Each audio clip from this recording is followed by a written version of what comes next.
Perkenalkan, nama saya Fitriana Baktiar, jurusan Psikologi Pendidikan dan Bimbingan, Prodi Bimbingan dan Konseling Universitas Negeri Makassar. Pada video kali ini saya akan menjelaskan mengenai teori SFBC atau Solution Focused Brief Counseling. Apa kalian tahu apa sih itu SFBC? Nah, kalau kalian belum tahu, mari kita simak video kali ini. Terlebih dahulu, saya akan menjelaskan mengenai pengertian dari SFBC. Nah, SFBC ini adalah suatu konseling singkat yang dibangun atas potensi konseling yang sebenarnya mampu mengkonstruksi solusi dari masalahnya. Adapun pandangan tentang hakikat manusia di sini ada dua, ya. Yang pertama yaitu manusia adalah makhluk yang sehat kompeten. SFBC merupakan pendekatan konseling yang non-patologis yang menekankan pada pentingnya kompetensi manusia daripada kekurangmampuan dan kekuatan daripada kelemahannya. Adapun yang kedua yaitu manusia mampu membangun solusi yang dapat meningkatkan kehidupannya. Manusia memiliki kemampuan menyelesaikan tantangan dalam hidupnya. Bagaimanapun pengaruh lingkungan terhadap manusia, konselor yakin bahwa saat dalam layanan konseling, kliennya bahwa mampu mengkonstruksikan solusi terhadap masalah yang dihadapinya. Nah, selanjutnya di sini saya akan menjelaskan tentang tujuan konseling. Apa sih itu tujuan konseling? Ada yang tahu nggak apa itu tujuan konseling? Nah, di sini jika kalian belum tahu, saya akan menjelaskan tujuan dari SFBC. Tujuan konseling dari SFBC atau Solution Focused Brief Counseling yaitu manusia diharapkan mampu mengkonstruksi kognitif untuk menumbuhkan keyakinan irasional yang baik pada manusia sehingga manusia itu dapat mampu mengatasi prokrastinasi akademik. Konseling kelompok atau SFBC diharapkan individu dapat mengatasi perilaku prokrastinasi akademik. Selanjutnya yaitu saya akan menjelaskan mengenai peran dan fungsi konselor. Ada yang tahu nggak berapa sih peran dan fungsi konselor itu?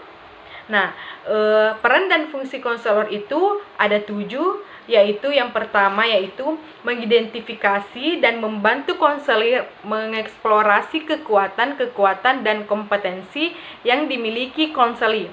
Nah, dan yang kedua yaitu membantu konseli mengenali dan membangun perkecualian dan pada masalah, yaitu saat-saat ketika konseli telah melakukan atau memikirkan, merasakan sesuatu yang mengurangi atau membatasi dampak masalah. Adapun yang ketiga yaitu melibatkan konseli untuk berpikir tentang masa depan mereka dan apa yang mereka inginkan yang berbeda di masa depan atau di masa yang akan mendatang. Nah, yang keempat yaitu konselor mengambil posisi tidak mengetahui untuk meletakkan konseli pada posisi sebagai ahli mengenai kehidupan mereka sendiri. Konselor tidak mengasumsikan diri sebagai ahli yang mengetahui tindakan pengalaman konseli. Selanjutnya yaitu membantu konseli dalam mengarahkan perubahan, tetapi tidak mendikte konseli apa yang ingin diubah oleh konseli tersebut. Nah, selanjutnya di sini konselor membentuk hubungan yang kolaboratif dan menciptakan suatu iklim yang respect, saling menghargai dan membangun suatu dialog yang bisa menggali konseli untuk mengembangkan kisah-kisah mereka, pahami dan hayati dalam kehidupan mereka. Selanjutnya di sini konsisten dalam membantu konseli berimajinasi bagaimana mereka menginginkan hal yang berbeda dan apa yang dilakukan untuk membawa perubahan tersebut terjadi dengan menanyakan apa yang Anda inginkan dari datang ke sini, apa yang membuat perbedaan untukmu, dan apa kemungkinan dari yang Anda tandai bahwa perubahan yang Anda inginkan terjadi, bahwa perubahan itu akan terjadi bagaimana semestinya. Apakah berubah yang menjadi lebih baik atau menjadi sesuai dengan apa yang Anda inginkan. Nah, selanjutnya kita membahas bagaimana itu hubungan konseli dan konselor. Hubungan konseli dan konselor itu ada beberapa. Yang pertama yaitu kolaborasi antar konselor dan konseli dalam membangun solusi bersama. Selanjutnya, kolaborasi menekankan solusi masalah konseli dan teknik konseling yang digunakan konselor daripada hubungan konseli. Selanjutnya itu konselor sebagai ahli tentang proses dan konstruksi konseling yang membantu membangun tujuan menuju solusi yang berhasil. Nah, selanjutnya konseli sebagai ahli mengenai tujuan yang ingin dibangun. Selanjutnya, konselor aktif dalam memindahkan fokus secepat mungkin dari masalah pada solusi. Selanjutnya itu, konselor mengarahkan konseli mengeksplorasi kelebihan dan membangun solusi. Selanjutnya yaitu, konselor mendorong inisiatif konseli dan membantu melihat menggunakan tanggung jawab dengan lebih baik. Nah, itu merupakan hubungan konseli dan konselor. Dan selanjutnya yang terakhir, di sini saya akan menjelaskan mengenai tahap-tahap konseling kelompok. Di sini tahap-tahap konseling kelompok yaitu yang pertama yaitu pembentukan. Nah, di sini pembentukan yaitu kegiatan pengungkapan dan pengenalan diri anggota kelompok disebut tahap pembentukan. Pada tahap pembentukan ini, sejumlah individu membentuk suatu kelompok untuk melaksanakan konseling kelompok. Anggota kelompok mulai untuk melibatkan diri dalam kegiatan konseling kelompok dengan cara yaitu saling memperkenalkan diri. Pemimpin kelompok mengungkapkan tujuan diberikan layanan konseling kelompok. Setelah itu, anggota kelompok menetapkan aturan-aturan yang akan digunakan dalam konseling kelompok. Nah, selanjutnya yaitu merupakan tahap peralihan. Tahap ini menjelaskan hal-hal yang telah dibahas dan ditetapkan pada tahap sebelumnya, yaitu setelah perkenalan diri anggota kelompok, pengetahuan akan tujuan pelaksanaan konseling, aturan yang telah disepakati pada konselor sebagai pemimpin kelompok pada sesi ini, yaitu konselor memastikan bahwa anggota kelompok bersedia untuk melaksanakan tahapan selanjutnya dengan diawali oleh janji konseli. Nah, di sini konseli harus menepati janji-janji yang telah disepakatinya tersebut. Yang ketiga yaitu tahap kegiatan. Pada tahap kegiatan ini merupakan tahap inti dari kegiatan konseling. Secara garis besar, anggota kelompok akan menceritakan permasalahan-permasalahan yang dihadapinya secara random, tergantung kesiapan masing-masing anggota untuk mengawalinya. Permasalahan dijelaskan secara mendalam oleh masing-masing anggota kelompok dengan kesepakatan antara waktu dan seluruh peserta. Nah, selanjutnya yaitu tahap pengakhiran. Tahap pengakhiran ini konselor masih dibantu untuk membuat rencana solusi dan merealisasikan solusi yang telah ditentukan oleh dirinya dan atas saran dari anggota kelompok lainnya untuk konsisten melaksanakannya. Dalam tahap ini merefleksikan yang sudah dikerjakan selama mengikuti sesi konseling. Dalam tahap ini merupakan tahap akhir dari proses konseling, yaitu berbahasnya permasalahan yang dimiliki anggota kelompok, dan anggota kelompok membuat kesepakatan untuk melakukan konseling kelompok di pertemuan berikutnya, atau anggota kelompok yang menetapkan waktu konseling kelompok. Nah, yang terakhir saya akan menjelaskan bagaimana teknik-teknik dalam konseling kelompok. Teknik yang pertama itu saya akan menjelaskan mengenai teknik perubahan prasesi terap. Perubahan prasesi terap merupakan ketika membuat janji untuk bertemu. Konseli diminta mengamati perubahan yang terjadi di waktu antar perjanjian dan sesi pertama.